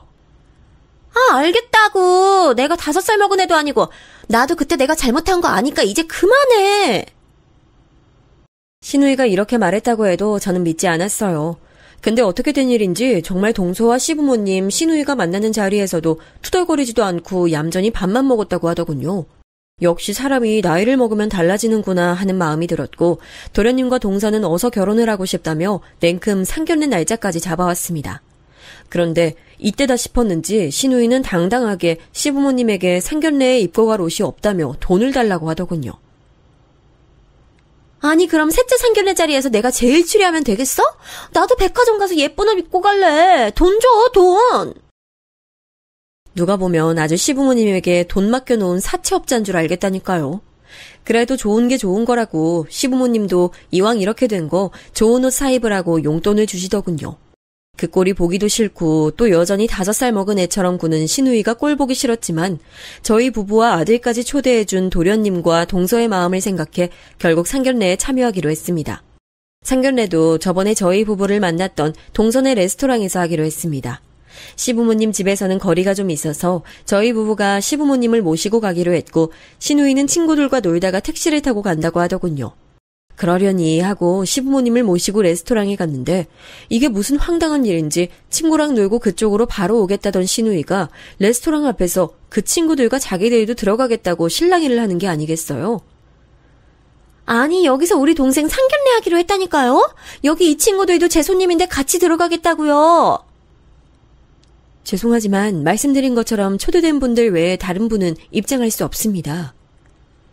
아니 그러니까 내가 우리 동생 상견례에 초대됐고 초대된 내가 내 친구들 초대했으니까 그럼 된 건데 아니 도대체 왜 못 들어가게 하는 거예요? 저희 부부가 빨리 와서 다행이지 정말 저걸 동서 부모님이나 동서가 먼저 봤다면 정말 절망적이었을 겁니다. 얼마나 멍청하면 저런 계산을 할 수 있을까요? 당장 가서 뒤통수를 한 대 때려주고 싶은데 보는 눈이 많아서 그럴 순 없고 남편이 조용히 다가가서 직원분께 사과하고 시누이 친구들을 단호하게 돌려보냈습니다. 그렇게 시작된 상견례는 오히려 삐져있는 시누이 때문에 조용히 지나갈 수 있었습니다. 후에 도련님께 시누이 친구들이 들어오려고 했던 사건에 대해 남편이 모두 일러버려서 시누이는 도련님에게 한 소리 듣게 됐지만요. 무튼 그래도 제가 겪었던 것보다는 아주 조용히 지나가서 저희 부부도 도련님도 조금은 안도를 하고 있었습니다. 한참 딸을 유치원에 등원시키고 집 청소를 하고 있는데 동서가 근처라며 저에게 연락을 해왔습니다. 첫 만남에 번호도 교환하고 사는 곳도 얼추 알려줘서 저희 동네에 볼 일 있어 왔다가 제 생각이 났다며 동서에게 연락이 왔습니다. 한참 딸이 유치원에 적응하는 시기라서 오후 1시 전에 돌아왔기 때문에 어떻게 연락을 할까 고민했는데 동서가 먼저 근교 좋은 식당에 밥 먹으러 가자고 말해줘서 염치불구하고 냉큼 따라 나섰죠. 동서가 차를 가져와서 그 차를 타고 유치원에서 딸을 픽업했고 픽업 후에 근처 식당에서 밥을 먹고 카페로 놀러 갔습니다. 그때쯤 딸이 낮잠 자는 시간이라 딸을 품에 안아 재우고 있는데 동서가 조심스럽게 입을 열더군요.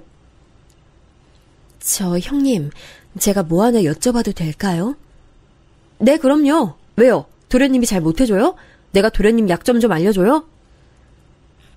장난스럽게 되물은 제 말에 동서는 잠시 우물쭈물하더니 카톡 하나를 보여주며 제게 말하더군요. 철수 씨 누나께서 보내신 카톡인데 답을 보냈는데 말이 없으셔서요. 동서가 내민 카톡 내용을 보는데 정말 황당했습니다. 상견례에서 아무 말도 못했다고 생각해서인지 카톡방에서는 아주 뻔뻔하게 자기는 어느 브랜드 목걸이가 좋고 가방은 명품 브랜드인 이 브랜드를 받고 싶다고 적어놨더군요. 그렇게 단속을 했는데 그걸 뚫고 이렇게까지 하는 신우이의 머리를 해부해보고 싶은 마음이었습니다.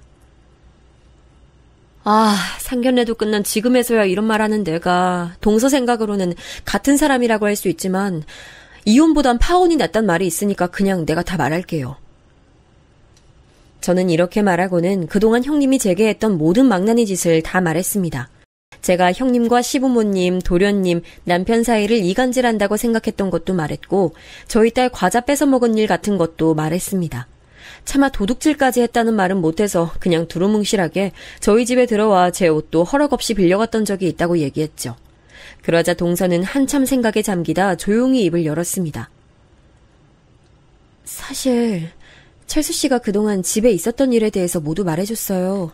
철수 씨가 세세한 일은 모르니까 그냥 크게 이런 일이 있었다라고만 알려줬고요. 도련님도 직장 다니느라 자세하게는 몰라서 그런 걸 거예요. 이제 와서 이런 얘기해서 미안해요. 하지만 벌써 동서에게까지 이런 식으로 연락할 줄은 몰라서. 아니에요. 쉽지 않은 얘기였을 텐데 이렇게 해주셔서 감사해요, 형님.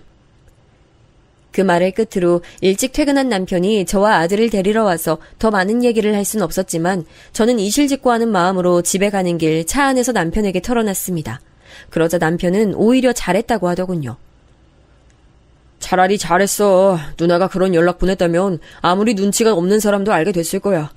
그래도 재수씨가 당신한테 그 카톡 보여줄 정도면 강단 있는 사람이니까 이제는 본인이 알아서 해야지. 그래도 나 때문에 도련님 헤어지면 어떡해? 그게 왜 당신 잘못이야. 그런 연락 보낸 누나 잘못이지. 그리고 그거 단속 못한 나랑 철수 잘못이고. 괜찮아. 괜히 주눅 들지 마. 하지만 그런 제 걱정과는 다르게 동서와 도련님 결혼은 착착 진행이 됐습니다. 결혼식 당일에는 별다른 일은 없었습니다. 모든 게 순조로웠죠. 웬일로 신우이도 잠잠했고요. 그렇게 도련님과 동서가 신혼여행에서 돌아오기 전까지도 아주 평화로웠습니다.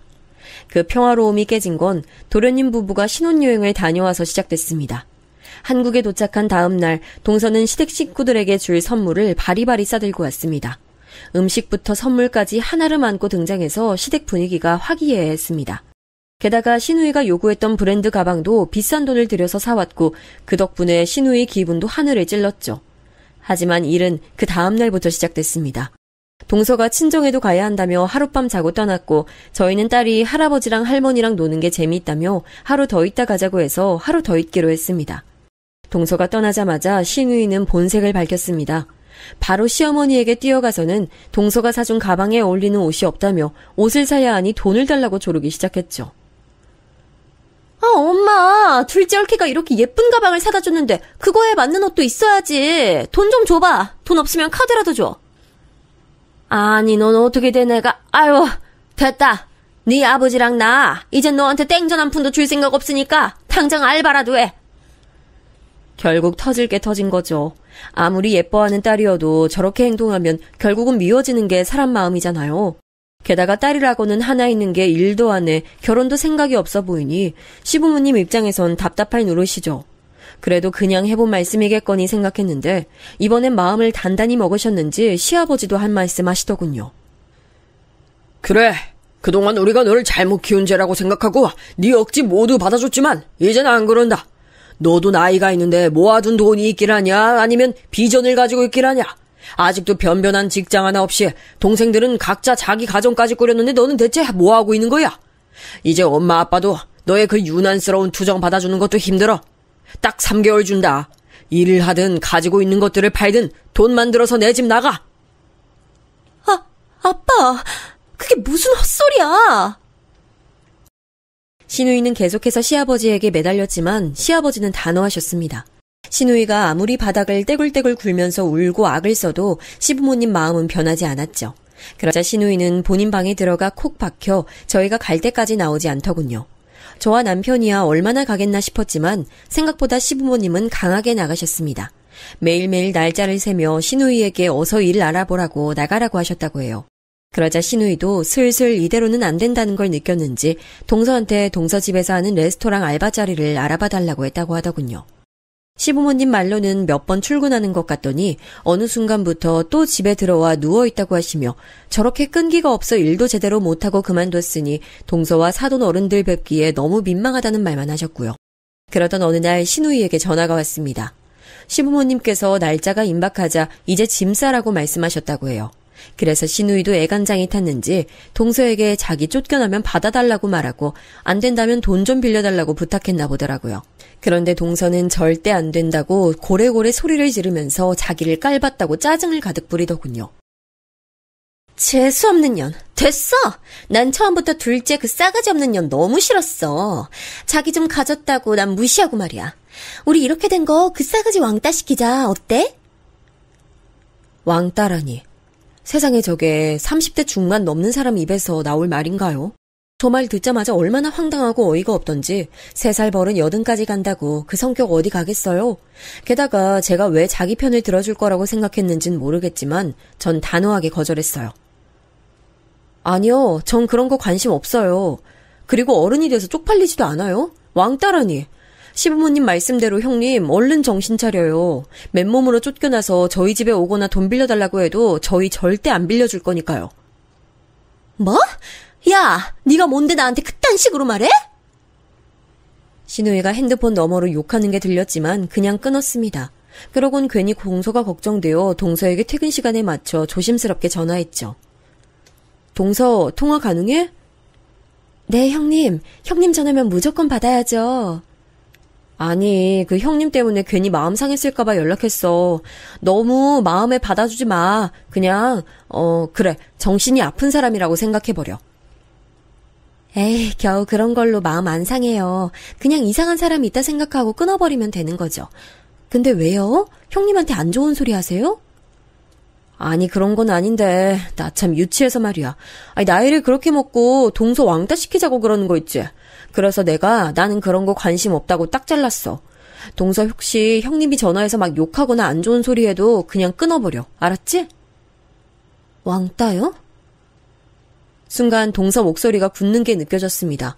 괜히 제가 말을 잘못했나 싶어 떠듬떠듬 그렇다고 이야기하자 동서가 나직하게 한숨 쉬더니 말을 하더군요. 알려주셔서 고마워요, 형님.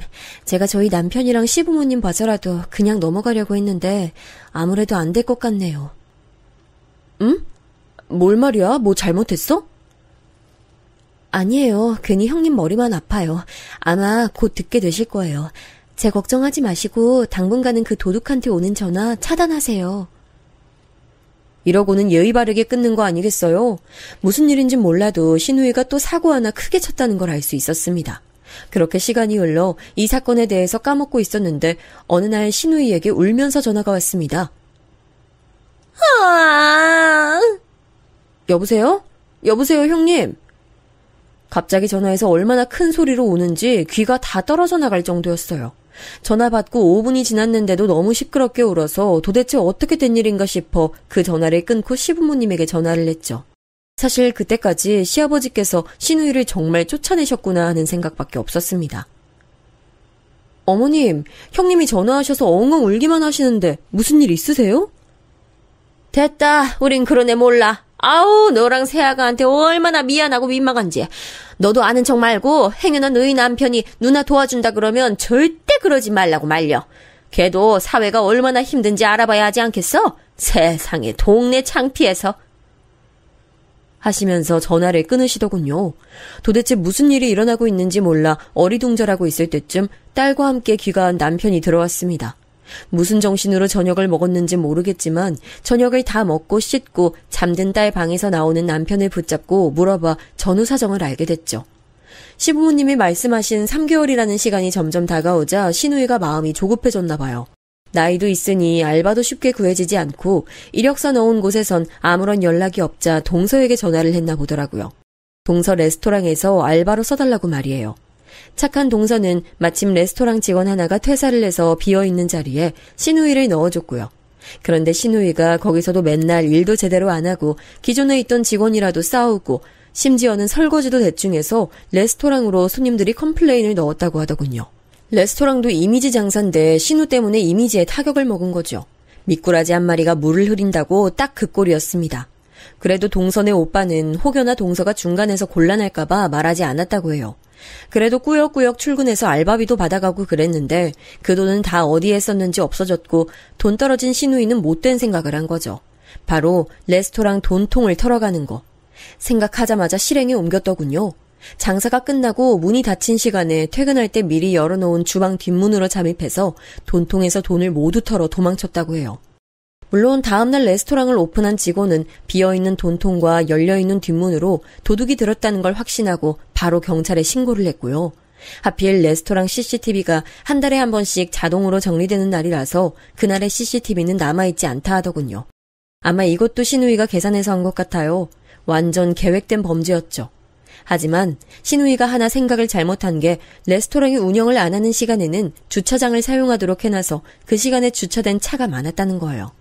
경찰은 그냥 주변 조사만 하고 돌아갔고 동선의 오빠는 돈 때문이 아니더라도 꼭 범인이 잡고 싶어서 그때 주차되어 있던 차주들을 찾아내 블랙박스 영상을 받았다고 해요. 블랙박스에서 받은 영상을 통해 범인을 바로 알 수 있었다 하더군요. 근데 하필 그 범인이 신우이였던 거죠. 도둑의 정체를 먼저 한 사람은 동서 오빠였는데 훔쳐간 돈이 많진 않았다고 해요.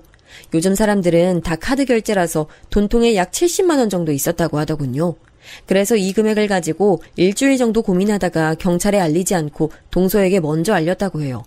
아무래도 신우이가 동서와 엮여 있으니 조심스러웠겠죠. 동서도 그걸 두고 엄청 고민했다고 해요.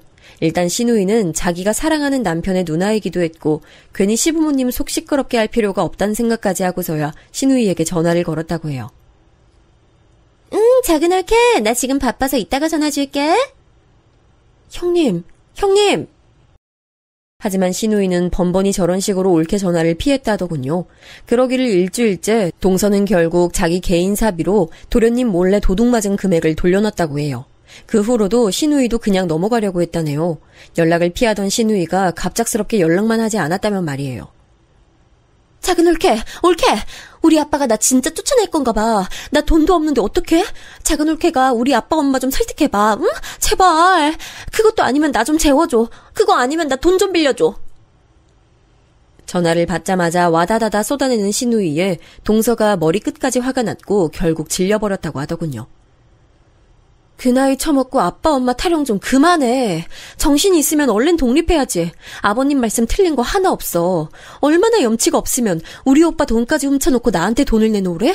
나이를 어디로 먹은 거야? 나이 많은 게 벼슬이야? 당신 경찰에 신고하기 전에 얼른 우리 오빠 돈 안 내놔? 그 말을 듣자마자 신우이는 전화를 끊었고 동서도 잘됐다 싶었다 해요. 앞으로 본인한텐 적어도 이렇게 눈치 없는 짓은 안 하겠다 싶어 도둑질한 것도 그냥 넘어가려고 했대요. 근데 거기서 제가 동서에게 전화를 한 거예요. 그것도 신우이가 동서 왕따 시키자고 했단 말을 하면서요. 완전 열받은 동서가 결국 본인 오빠에게 경찰에 신고하라고 했고 동선의 오빠는 전에 들은 신우이들의 만행에 화가 나 경찰에 신고했대요. 피해자가 증거를 가져가는 것도 조금은 웃기지만 그래도 요즘 블랙박스 화질이 워낙 좋아서 경찰 쪽에서도 단박에 신상을 특정할 수 있었고 경찰이 시댁에 방문해 신우이를 조사해야 한다고 데리고 간 거죠. 신우이가 엉엉 울면서 저한테 전화를 건 그 시간에 바로 경찰서에서 조사받고 나온 다음이라고 하더군요. 시부모님도 거절하고 얘기 전에 들은 도련님도 거절했다고 해요. 제가 가장 늦게 소식을 받았으니 전화를 받은 거고요. 아마 제게 동서를 설득해달라고 하려고 전화한 것 같은데 제가 끊어버렸으니 지금도 엉엉 울고 있겠죠. 경찰 쪽에선 동서와 동서 오빠에게 가족 되는 사이면 합의하는 게 좋겠다 했지만 동서도 동선의 오빠도 절대 합의 의사가 없고 시부모님도 더 이상의 도움은 주지 않겠다고 딱 잘라 말해서 신우이는 이제부터 합의 없이 재판까지 가야 하는 상황이 됐죠. 돈을 물어줄 능력도 없고 시부모님 이야기를 전해들은 저희 부부는 절대 도와줄 생각 없으니 꽃길만 같았던 신우이 인생에 커다란 굴곡이 좀 생기겠죠. 그러게 아무리 힘들어도 열심히 일해야지 어쩜 도둑질을 생각했을까요? 제가 한번 봐줬으니까 동서도 그럴 거라고 생각했을까요? 무튼 이제 신우이 인생은 누가 봐도 막장으로 치닫겠죠. 제 얘기는 여기까지인데요. 저는 사실 신우이 인생이 저렇게까지 망가지는 거 나름 고소하고